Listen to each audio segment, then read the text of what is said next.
This is Dr. Gopal Reddy. Our today's topic is ligand field theory. Before we going for ligand field theory, let us see what is crystal field theory and what is the limitations of crystal field theory and what is the main reason to arise of ligand field theory. Crystal field theory, which explains the interaction between the central metal ion and the ligands, and the interaction between the central metal ion and the ligands is purely electrostatic. That means if you place the central metal ion in the ligand field, the metal d orbitals will be split into two sets, that is Eg and T2g. The splitting energy between the T2g and Eg is varies with the nature of the ligands. That is, if the ligands are stronger, then the splitting energy is larger. If the ligand is weaker, then the splitting energy becomes smaller. So it varies with the ligand to ligand. That was shown by the spectrochemical series.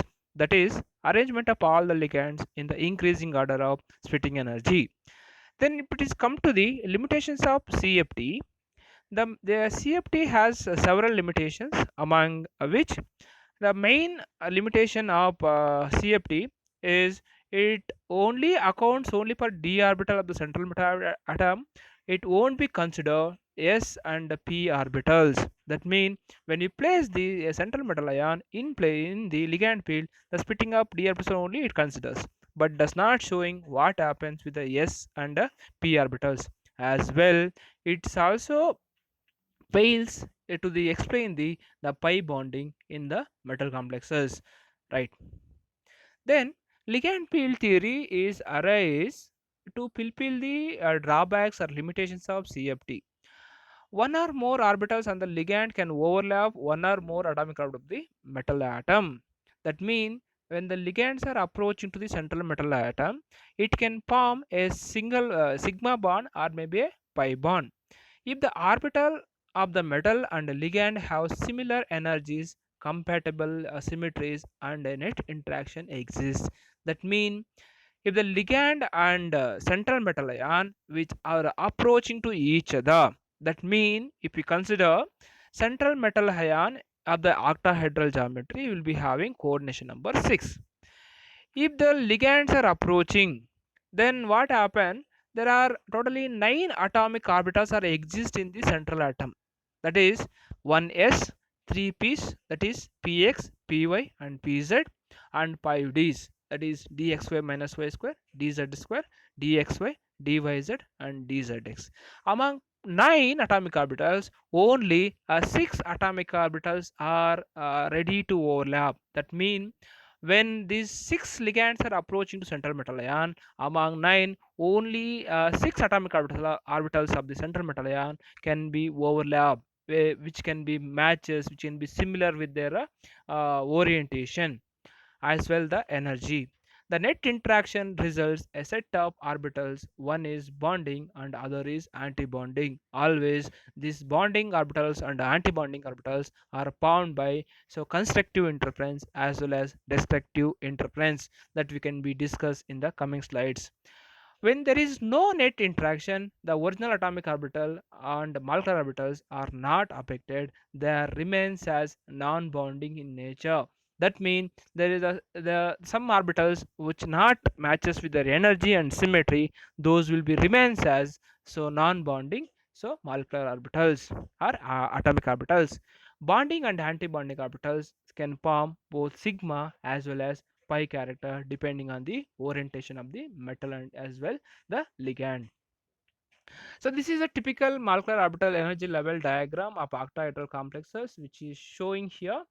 See now here first one it can be given as metal which will be having 3D orbitals, that is 5 dxy dyz dzx and dxy yz and zx dx minus y square and dz square, as well 1 4s and 3 4 p's. Whereas 3D which can be given as split into Eg and T2g. E means doubly degenerate, G representing Garrett, T represent triply degenerate, that is again G represent Garrett. So this is Eg set will be having dx square minus y square and T2g will be containing dxy, dyz and dzx. Come to the 4s, it will be having A A means it is singly degenerate, and 4p it will come to the having what a Mulliken symbol T1U. T means it is a triply degenerate, that is Px, Py, and Pz. As well, into the other side there are ligands are there, totally 6 ligands are there. So then what happen in between, that will be forming so molecular orbitals, and whereas T2g so is remains in the same as that of the 3D orbitals, that is those will be called as so non-bonding molecular orbitals. So the splitting energy between the non-bonding T2g as well as to the EG, that is called as splitting energy, represented with that delta naught, because naught delta is represent the crystal field splitting energy, not represent with the octahedral geometry. So S is singly degenerate, that can be represented with the A1g. P orbitals are triply degenerate, that can represented as T1u, and D again split into two sets. One is EG and T2g. EG means doubly degenerate and T2g means triply degenerate. This is a typical example. Then come to the Garrett and ungarrett. Molecular orbitals in molecules that are centrosymmetric can be classified as Garrett and ungarrett. Garrett means when predicting the spectroscopic transitions, etc., Garrett implies that wave function does not change in sign on inversion through the center of the molecule, and U means it will be does change in the sign. We can be seen that. So Garrett identical under inversion. First, you should be rotate on the molecular axis and to the 90 degree. So then there is no change in sign. Then that is called as Garrett. If it is change in the sign, that called as ungarrett. It can be exist for both sigma as well as the pi orbitals. So this is formation of molecular orbitals, whereas they are undergoing atomic orbitals are undergoing for linear combination. Then there is a two possibilities are there. One is constructive interference and destructive interference. Constructive interference means there will be overlapping of wave function. That is that way given psi of example atomic A and B. If you consider psi of AB is equal to psi A plus psi B, so that can be represented here with a symbol when they both are matching each other. So then be overlapping, and as well as in the down also I given nucleus are shielded each other.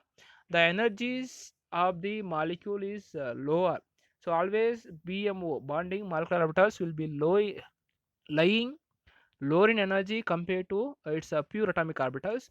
Whereas come to the other hand, uh, destructive interference, whereas destructive interference they can be interfere oppose exactly oppositely, so they are lying exactly away, and the electrons are excluded from what internuclear region, so they can cause destabilizing, and also they will be having high energy, hence they will be lie higher in energy compared to its pure atomic orbitals. Rules for the use of the molecular orbitals: when two atomic orbitals mix, two molecular orbitals will be produced. That means always the number of molecular orbitals are equals to sum of the pure atomic orbitals. Each orbital can have total 2 electrons. So according to the Pauli's exclusion principle, that can be having what two, one is positive and one is negative spin. So orientation you can be having. The lowest energy orbitals are filled first according to the above principle. Unpaired electrons have parallel spin, that is according to the Wund's rule, and bond order which can be given by the formula or equation, that is up into a number of electrons in the bonding orbital minus number of electrons in the anti-bonding levels. So this is one example, typical example, that is cobalt hexamine complex. Here cobalt in the +3 oxidation state. See, in the cobalt, if you take cobalt complex central metal ion, they'll be having 3D electrons 4s and 4p. In 3D electrons, having D will be having 6 electrons. Those 6 electrons are with the central metal ion. On the other hand, there are 6 ammonia complex ligands are there. Six ammonia ligands are contributing 12 electrons because each ammonium ligand is contributing 2 electrons. So 6 into 2 is 12 electrons. So then they were undergoing for overlapping with the D2sp3 hybridization, which can gives octahedral geometry, which can form several molecular orbitals. Then when it's come to the molecular orbitals, when you see T2G as well as EG set, there the splitting energy between T2G and EG is huge. So due to is large energy gap between the T2G, that is non-bonding molecular orbitals, as well as EG, that is anti-bonding molecular orbitals, is huge, and all the 6 electrons are pulled to the non-bonding molecular orbitals. There is no promotion of electron or electrons to the EG level, so that so here so they won't obey the Wundt's rule. All 6 electrons are remains in the molecular non-bonding molecular orbitals. It is another example, that is CO F6 3 minus. Here F is weak ligand. Here also we can find the differences, that energy difference between the T2G set, that is non-bonding molecular orbitals, as well EG, that is anti-bonding levels. There are 4 electrons are there in the non-bonding molecular orbitals and 2 electrons are there in the EG set. This is because the difference energy difference between the T2G and EG is small. They obeys the Wundt's rule. Once they are filling 3 electrons with non-bonding, next 2 electrons will go to the EG, and again the sixth electron will comes to and fill to the pairing in the non-bonding molecular orbitals, so that here they obey the Wundt's rule. So we can find the differences between the strong ligand field and the weak ligand field here. So these are all in the case of sigma bond formation. In the metal complexes, we can also expect the pi bond formation. That is, we all know that. So once the central metal ion is present, which will be take the electrons from the ligands, which can form the sigma bond, and metal atom is try to give back. Generally, it can be absorbed in the metal carbonyls, organometallics. So once it is start giving the electrons to ligand, that is called as back donation, there will be a start formation of pi bonding. So here we can consider some case 1, whereas we can consider some examples ligands, that is Cn minus CO C2H4. These are all ligands will be having empty pi orbitals on the ligands. So when the ligands will be having empty orbitals on it, then what happen, metal atom will be acts as a donor and the ligand will be acts as a acceptor. So then what happen, so when the ligand will be accepting the electron, so always the pi orbitals of the ligands will be lower energy compared to T2G, hence the delta naught will be increases. As the gap energy difference between the T2G and EG increases, what happen, thus leads to the stabilization. That mean when the formation of pi bonds, the ligands will be acts as acceptor, that mean be withdrawing the electron density from the metal atom, or those ligands will be causes so more stability in their complexes. As well, if you see the another case, whereas Cl minus F minus, so these are all the ligands will be having pillared pi orbitals on the ligands. So whereas what happen, the ligands themselves will be donate the electrons to the metal atom, which can be yielding pi bonding. So there what happen, the delta naught value between the T2G, that is pi star, and EG, it will be lower. So hence, so the delta naught values also decreases, which can leads the instability or destabilization in their complexes. So hence always the ligands will be having pillared pi orbitals, so those will always lead the unstable or destabilized complexes with the central metal ion. So this is the summary what we put in discuss in the previous two slides. So what will happen when metal to ligand pi bonding donator, that mean metal atom donating the electrons to the ligand, which will be always leads to the more stable complexes as well.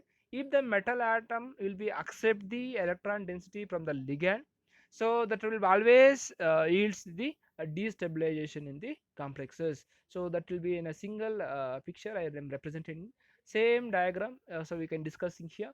So pi acceptor ligands always higher in energy than T2G, so that you can be seen T2G here and EG is there. So T2G is lying higher than the, so that of the energy in the ligands, so which can be healed here. And other side, pi donors ligands always lower in energy compared to the T2G. The summary of this in the previous 4 slides, that is strong sigma or pi donors caused by weak field ligands, and pi acceptor caused by the so strong field ligands. So thank you very much.